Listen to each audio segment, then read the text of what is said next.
Hi, I'm Vanessa, and this is, what's your name?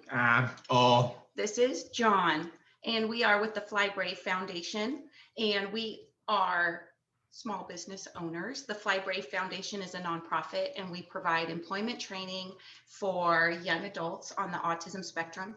John makes jewelry. He also has a landscaping business and helps make t-shirts in our art and design program and helps run our online Etsy store. And you can find us on Etsy at Flybrave.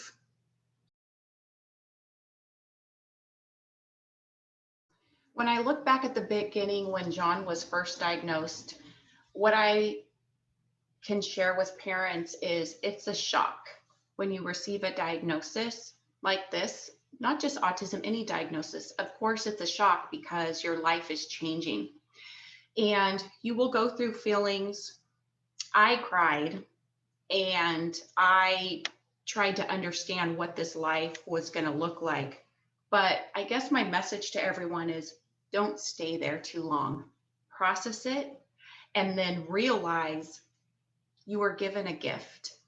John is a gift. And there are going to be hard times and challenging times, and times you may fall to your knees and cry. But you keep picking yourself up and hold on to hope because these kids, John, your children, they're game changers. They're going to change the world. And these amazing individuals teach us the meaning of life. Before John, I never stopped and smelled the roses. With John, every milestone was a success. It gives you a different perspective and makes you want to be better. You make me want to be better. You make me want to be a better person. yeah. I noticed that John had special interests when he was getting into the teenage years, about pre-adolescent. John was diagnosed with autism in 1996 when he was 2 years old. And although John is nonverbal, he is completely able. He understands direction and he's able to communicate in a unique way. So when we were working on his fine motor skills, we started making bracelets, simple bracelets. And he was about 12 or 13 years old. And it occupied his time and he really seemed to enjoy it. And we would just give them out to friends and family members and things like that. As he continued to get older, he started taking an interest in yard work. So he started mowing our lawn when he was about 14. And a few of our neighbors were widowers and elderly. And they walked down and asked if John would be willing in mowing their yard. And he was. So he became our neighborhood lawnmower. And he is so meticulous and he leaves the yard beautifully manicured, right, John? Yeah. You love mowing the lawn? Yeah. And making bracelets. Yeah. You enjoy that? Yeah. So when he aged out of school, I started looking for avenues for him. I reached out to landscaping companies and reached out to different little boutiques. And being that he was nonverbal, I felt employers were unaware of how talented he was and maybe didn't want to assume the liability. So we got creative and we started our own foundation, and he runs a successful landscaping business and a little jewelry workshop. John has a very, very special gift on top of all of the other gifts that encompass this beautiful human being right here. John is a runner. John ran the Boston Marathon in 2019, and he is getting ready to rerun the Boston Marathon October 11th, 2021. We found this gift one night. We were out for a walk and our local high school track was open and John was having trouble sleeping. So our evening walks soothed him and got him ready for his nighttime routine. He ran around that track several times and he was so joyful. He slept through the night. He woke up with energy and so happy. Do you enjoy running? Yeah.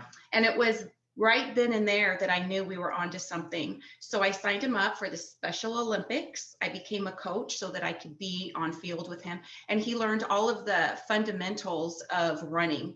He ran a 5-minute mile in Special Olympics, obtaining dozens of gold medals. And that led to 5Ks, 10Ks, half marathons, 20 milers, full marathons, 50Ks, 50 milers. And one day he hopes to run the Western States 100.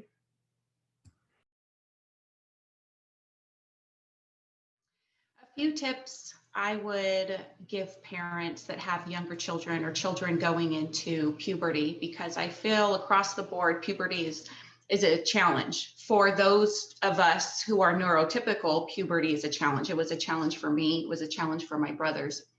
But for those who are neurodiverse, I feel it's even more challenging, especially for individuals like John who are nonverbal and being able to better express themselves of all of these hormones and emotions that are raising inside of them. With John, I tried so many different hobbies and interests and different talents with him. We tried soccer, baseball, we always went camping, fishing, things like that. He didn't find an appreciation or an interest in those early on, but as time progressed and we continued to go out on hikes and continue to go outdoors and experience the earth, he really fell in love with it, and it's a passion, and he really enjoys the outdoors. You love camping? Yeah. And fishing. And so we climbed Lambert Dome in Yosemite. It was one of our highest summits so far, huh? And so we just go out there and conquer our fears. We look up at the mountain, and it's sort of like everyday life. Every day we're climbing a mountain. And here we're physically in front of a mountain. We look up, and when we get to the top, it's like we can do anything, right? Yeah. So what I would suggest for parents is never give up. We didn't find John's true gift of running until he was 21 years old. John's 27 today. John is still learning to tie his shoes because of his fine motor. This does not take away from his intelligence or the greatness that he possesses. He just has a unique, different way of doing things. And so I just want to tell parents out there, hold on to hope, because these kids were all born to do great things. They all have a passion and talent and interest inside of them. It just may take a little longer than others to find that and pull that out.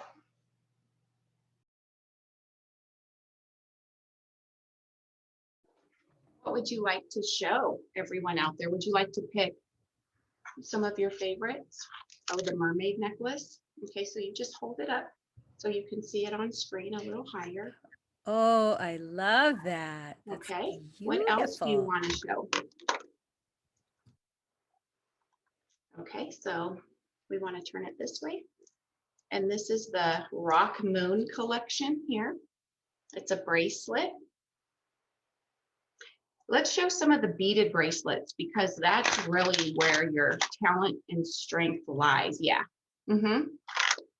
Yep. So you want to turn it the other way so they can see. It says love in sign language.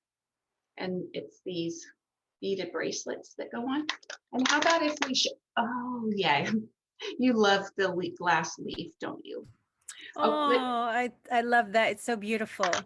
So these are some of his favorites. So he's known for his beaded bracelets, and I think you call them cabochons. So this is our little owl collection, because we are Flybrave. And so what he does is we get these charms, and they come with these glass inserts. And then what he does is he finds different pieces of colored paper, and he traces around the circle, and then he uses this clear glue to put the image on the glass and then glue it into this. So this is like a long necklace. Can I show them? So, it's very, very long. So if you're wearing like a long sweater or shirt or something like that. So these are hot sellers, and he's also known for his wonderful beaded bracelet collection. This is a smaller one. So he did Marilyn Monroe on this one. And so this is a really fun, easy task for anyone out there that's interested in jewelry making. These are called cabochons and glass inserts, and you can put any photo you want in there. You can go on a Word document and create a wonderful quote, size it down to 1 inch, and glue it in there, and you have this beautiful necklace.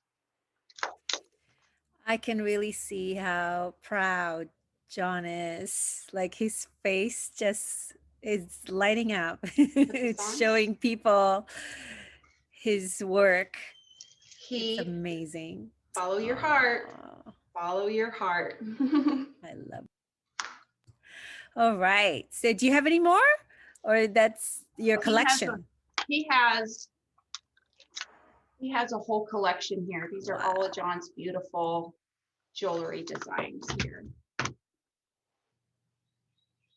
Oh, yes. This one says, I love someone with autism, is little. So another thing that he really enjoys that I help him with this part is jewelry stamping. And so you have these nails with letters on the end, and you hammer them into the charm, and you can write anything you want on there. And then after you hammer them, you take a black fine marker and you fill it in. So he really enjoys that part, but I have to help him. Anchors away. This is our Gilligan's Island tribute, huh? Anchors away. Wonderful, John. I love that. Thank you so much for sharing that everything with the audience. What do you say? One more? Okay. This is the anchor that goes with that collection, by the way. So he just wanted to make sure that we showed the collection as a whole, bracelet, necklace, matching. And where can people find your jewelry? Flybrave.org, click on shop, and you can buy any of these items there.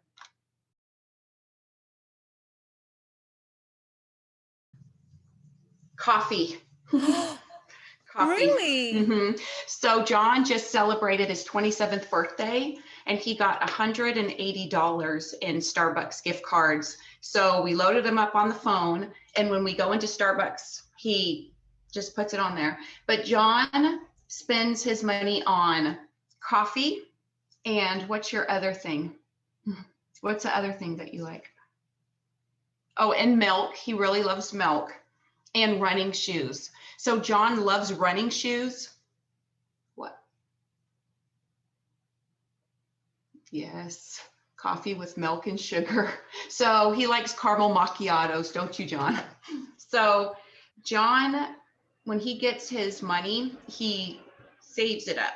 And when he reaches a couple $100s, then we'll go get some running shoes, sunglasses. John isn't into, it's interesting, when we go shopping, he's not really interested in gadgets and things that are out there. But when we're going looking for running clothes, he will just go through every rack, and he feels everything, you know, for the texture. And so that's what he spends his money on: running clothes, running shoes, and coffee. Lots and lots of coffee. John.